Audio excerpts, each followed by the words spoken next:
Welcome to the bold analysis, ladies and gentlemen. We are bolding in the county 041, the beautiful county of Siaya. So today I am going to do a different analysis, and I'm going to tell you about what you need to understand about the next man and why the number one will be leaving. But before that, you need to understand why I'm here. So we are launching Fat Baby Hotel. This is a brand new hotel in the heart of Siaya and of course Bondo. So if you come to Bondo, there is a building known as ACK. It's one of the tallest buildings in this Bondo town. At the ground floor of the ACK building is where we have the Fat Baby Hotel. So when you come here, you sample the food. They have amazing stuff, and the hotel is relatively clean, by the way. So you will see what is all about here. But I want to be joined by Collins, who is in charge. He's just going to give us take us through what is in Fat Baby. Then after this, we are going to look at that analysis. So make sure you keep it here. Collins, how are you? I'm fine. So tell us about Fat Baby. Well, guys, salut, bonjour, bienvenue dans la Fat Baby restaurant. So this is a new restaurant, a new place for you to enjoy your delicacies. So Fat Baby restaurant is located in Bondo, behind the High Court of Bondo, and just opposite Guardian's office. Yeah, so we offer various delicacies, and I'm going to take you through the restaurant. I'm going to show you how you come in from the point of stepping into the restaurant, picking orders, and serving to the point where you're going to wash your hands. Okay. So take us through. Yeah. So when you get into the restaurant, yes. So you'll have to sit. You don't need to call the waiter. You don't need to shout. Yes. So the waiter will just come and pick your orders. The waiter will come with an order pad. Yes. Or we call it captain order. No, this is what you mean. No. There's an order pad. There's an order pad that the waiter will come with. Yes. So once you arrive, you will have a view at the menu. We have our menu booklet here. Yes. You can also scan the menu. Yes. So our tables have a QR code scanner. Yes. So you can scan the menu from there. Yes. So once you scan the menu, you can see a list of the food items we offer. Then the waiter will come with an order pad with the captain order and list down the items you need. Once the items are listed to you, the waiter will go with that order pad to the chef. Yes. And the chef will give you the food you need. Okay. Very easy and very effective. Sure. So take us through. There's something you are ready to show us. Yeah. So once that is done, so the waiter will come this way. So this is how the waiter will come. So this is open. It's taking us where the waiter. This is where the waiter will come. So once the waiter has picked your order, yes, the waiter will come to this place. Yes. And the waiter will. This is called the POS, the point of sale system. Yes. So the waiter will enter his or her password. So like myself, I'll get into my password, then I log in. Yes. So once I've logged in, it seems the page has expired, so I'll have to refresh. Yes. So I'll have to restart it. So once I've restarted the POS, yes, I will key in my password and log in. Yes. So once I've logged in, yes, so the waiter or the waitress will click the POS. yes, and we have food categories. Oh. So when you need platters, hot beverages, cold beverages, snacks, main dishes, we have fruits, we have salads, we have special dishes for Fat Baby restaurant. Yes. Then you have buffet. So maybe you are a customer who need hot beverages. Yes. So the waiter or the waitress will click hot beverages, and then we'll have a list of items we sell for hot beverage. If you need cappuccino, so the waiter will click cappuccino, and once the waiter has clicked cappuccino, you will order. So once the waiter has ordered, there will be a printout which will be generated here. Yes. So once the printout is generated, that printout will be put in an order pad, a bill pad, yes, and brought to the customer with the food. So this is the effectiveness of doing the transaction from the customer, the point of contact between the customer and the waitress. Yes. Okay. So so this is amazing. Once that is done, yes, the manager will have to see that there is a transaction that has been done. Yes. So once the bill has been brought to the client, yes, or the customer, we will have to clear it. So it will appear as pending. So it will appear as pending. Yes. Once the customer pays, we'll have to clear it and then give the customer a way to go. Yeah, so the customer will have to come and wash his or her hands. Once the customer has washed his or her hands, then he can make itself comfortable. Wow. I'm going to hand you to one of our waiters who will show you how we do hand washing, because we have a very unique hand washing system that is not even in Sia County. This one is imported from UK, yeah. So it is not there in Sia County. Yes. Yeah, so we have to give our customers the best out of the best. So one of our waiters will show you how you're going to wash your hands from the hand washing area. Collins, why is this the best hotel in Bondo? Yeah. Why do you say it's the best in Bondo? Well, if you walk to all hotels in Bondo, okay, first let me correct you, it is restaurant. A restaurant. Specifically dealing with restaurants. Yes. So that's why you see it's a unique place. When you go to other areas, you'll find that they offer accommodation, they offer they offer restaurant accommodation. So they are fully fledged hotels, but we are specifically dealing with restaurants. That's right. And we don't we don't do the other beverages. Our beverages are They have drinks, eh? softer. They have drinks. Yeah. So what makes our restaurants exclusive? So if you have a view of our restaurant, you see our kitchen. Yeah. So you can see the machines we are using. These ones are all imported and they are unique. So our kitchen is open. So the customer can see the food being prepared. Yeah. So we are not hiding any food from the customer. Yes. The customer needs to know that this is the food that I'm being prepared. This is the food that I need to eat. And we value cleanliness. And it's very clean. Yeah, that's why you can see it's very clean. Wow. So the food preparation must also be done in a clean area, so that the customer eats in a clean restaurant. The customer service must also be good, and that's what puts us unique and ahead of other restaurants here in Bondo. Wow. Thank you, Collins. And this is really amazing. Since I came here, I think I've been sampling around, people walking in and out, customers walking in and out, and I think the experience is just amazing. So you told us, you will show us how to the cleanliness and the safety. So here's our lady. So I'm going at the lady. Yes. So guys, this is Fat Baby Hotel. So if you remember the other hotel we advertised in Luanda, so this is the branch of that one from Luanda. And sometimes I normally tell you that Team Bold, you also have to grow.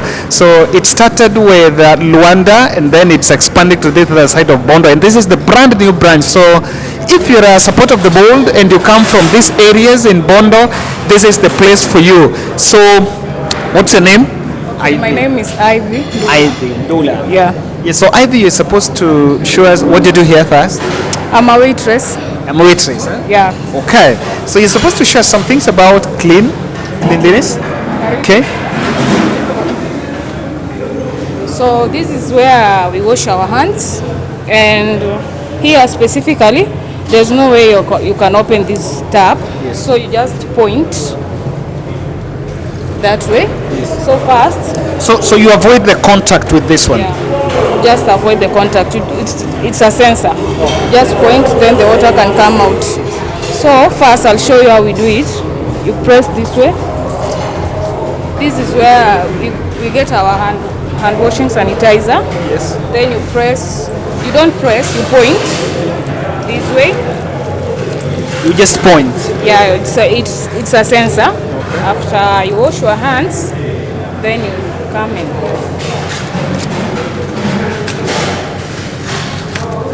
Okay.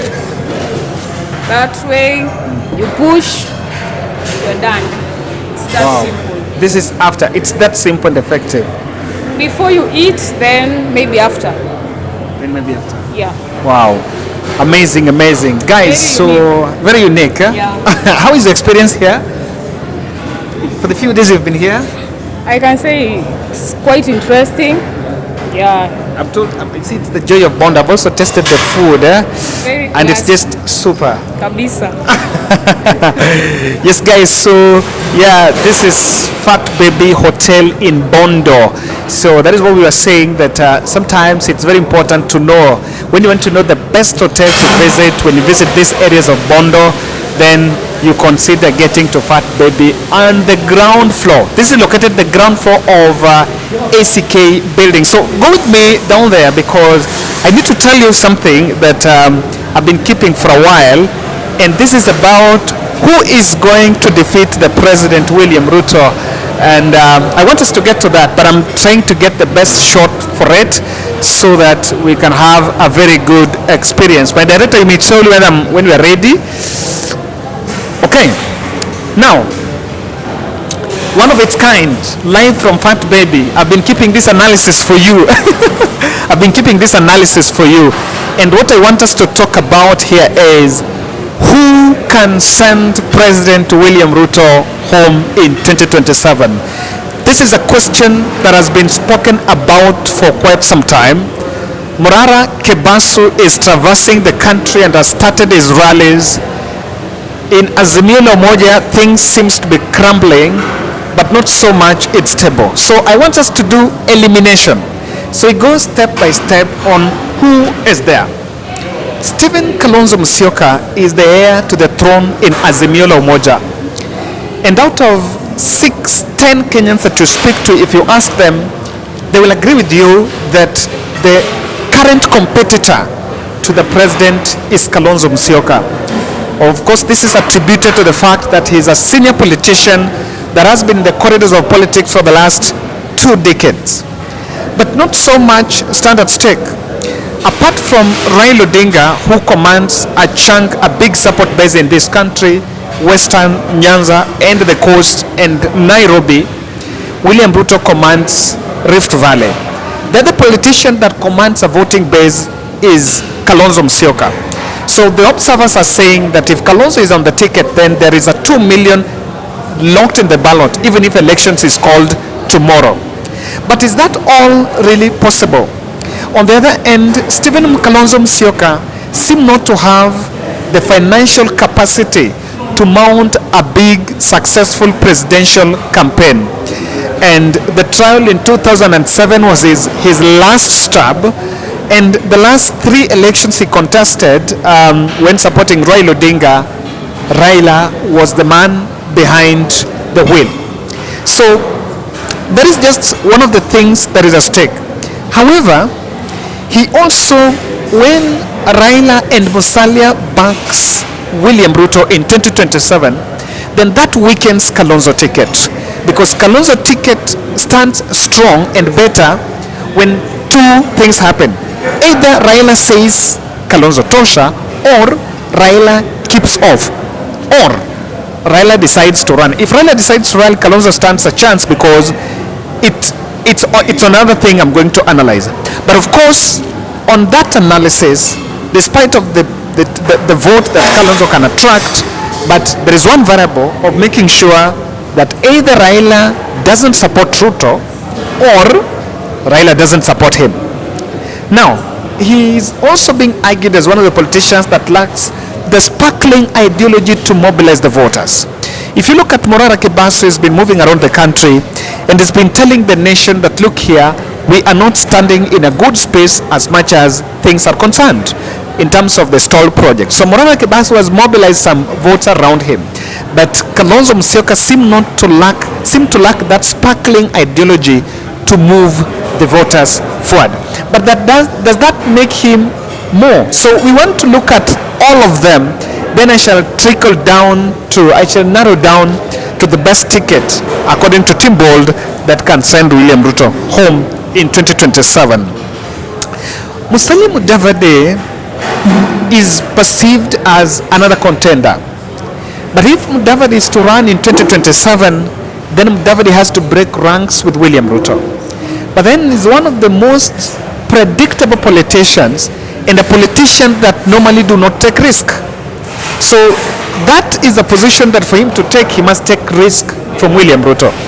But also, the other condition for Musalia to be on ballot is if he gets the support of Raila Odinga, and so they break the broad-based administration, and then Musalia and Raila forms a coalition by a breakaway chunk from central Kenya. But the Musalia we have is being touted as a presidential material, but is not yet ripe to be a presidential candidate.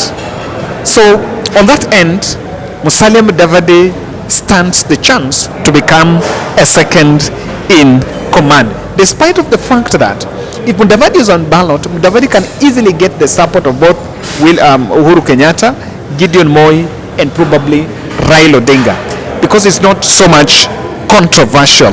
However, that ticket also has a baggage. If Musalia is facing William Ruto, Musalia will carry the baggage of President Ruto, and it might be difficult for him to separate himself from the ills of what President Ruto committed, in fact, in terms of the foreign travels. So that leaves us still with Kalonzo. If you put Kalonzo versus Mudavadi, you still remain with Kalonzo. But with the broad-based government going western, because the broad-based government is now having Raila and Musalia at the same page, there could be a difficult task to try to convince the country that Kalonzo is the best vote. There is one single factor that needs to take the president home. That factor is called anti-Ruto vote. The anti-Ruto vote is a vote of no confidence, is a referendum in a general election when the whole country says we made a mistake in 2022 and we must change guard. And for that to happen, there is one vote that must be consolidated, anti-Ruto vote. And so let's look at the other person. How about if Raila Odinga is on the ballot?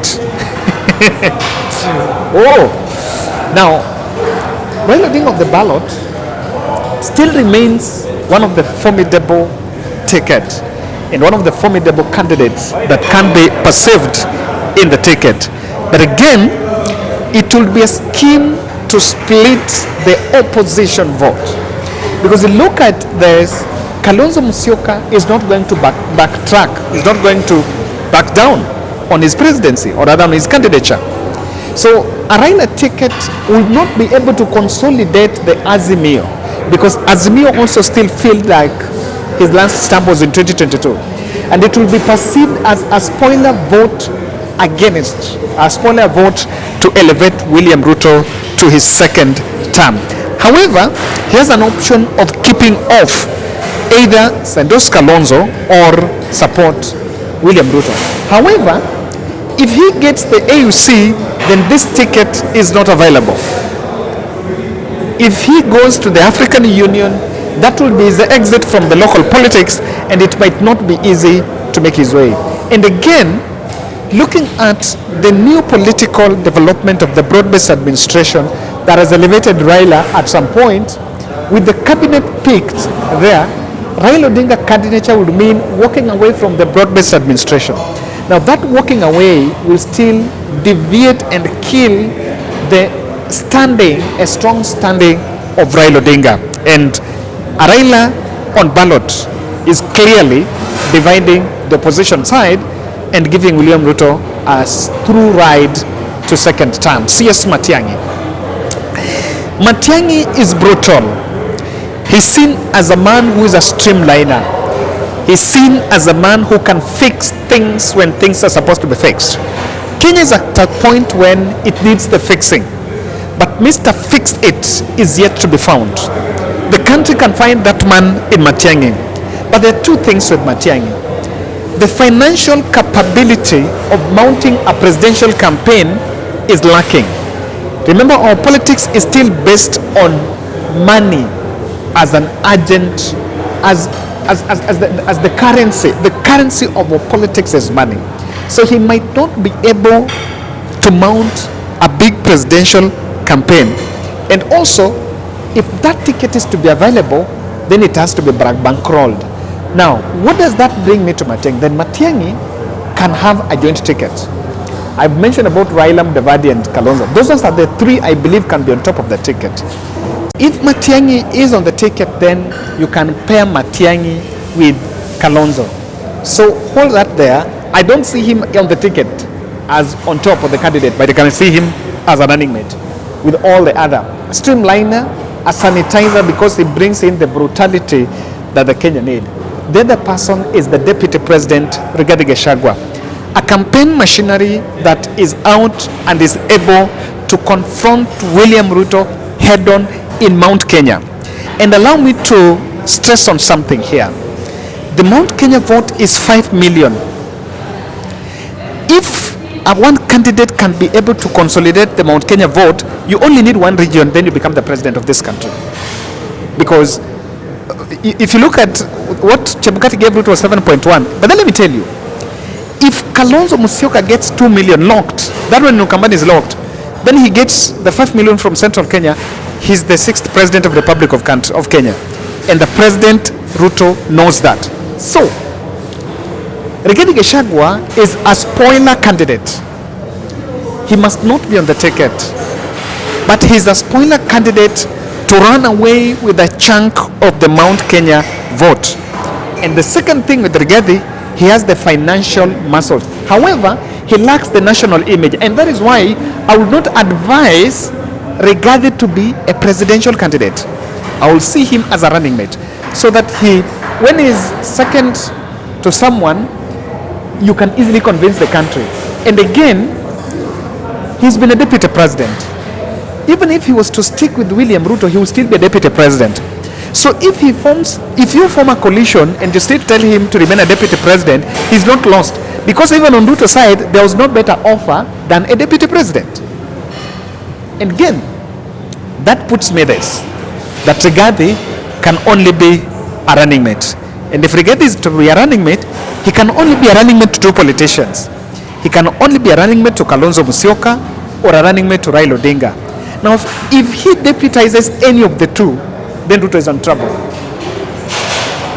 If he deputizes Raila Odinga, then that ticket is more stronger and it becomes the two-horse race between Raila, Rigathi, and the other side. However, he lacks the national image. So that brings me to Jimmy Wanjigi. Jimmy Wanjigi has the financial muscle, but lacks the traditional fan base. However, he has a clique of Gen Zs around him, and that is why Kenyans associate him with Morara Kebaso. Now, this ticket, Jimmy brings money in this. Jimmy brings underground mobilization away from the tribal inclinations. He brings in the other demographics, the professional bodies, the Gen Zs, and the young people that are demanding accountability, because he's been so vocal about the state of the debts. So what this means here is the prospects of the country lies between Kalonzo, Rigathi, Jimmy Wanjigi, and CS Matian'gi. What's my ticket? My ticket is you take Kalonzo Musyoka on top of the ticket, then you have Matian'gi as the running mate, with understanding that probably it's a new face in that ticket, and let Rigathi Gachagua run a parallel campaign, probably even vying with someone, so that you take a chunk of Mount Kenya vote and take the 2 million that Kalonzo have. With that, even if Raila Odinga endorses William Ruto, the 2027 context is more complicated. Ladies and gentlemen, that was just a mere breakdown of what has been happening in the political scene. I want to read your reaction. What do you think? Who can take it, given a chance to decide? So thank you guys. We're shooting this in Fat Baby Hotel. So if you're coming to Bondo, you're coming to Siaya County, County 041, you're looking for a place to take and get delicious meal, delicious food, there can be no better place than the Fat Baby Hotel in Bondo. And really a very big shout out and congratulations to our friend and subscriber Mike, all the way from this place, for this amazing investments. Through this, we are changing our society. I'm just so touched. I'm seeing the young girls and the boys that have been employed here. Someone has got some employment, and it's a very good. I normally like such advertisements because we've created jobs for our young people in these areas. If you're working outside there, come and invest back home. Invest home. When you invest home, you build this town. By the way, this is the new hotel here. Nimeona soja amepata kazi, kuna waiter amepata kazi. From here, there is a landlord who is also going to get money, because these guys are going to rent houses, and through that, we are going to change our communities. And thank you guys. Let's meet in the next.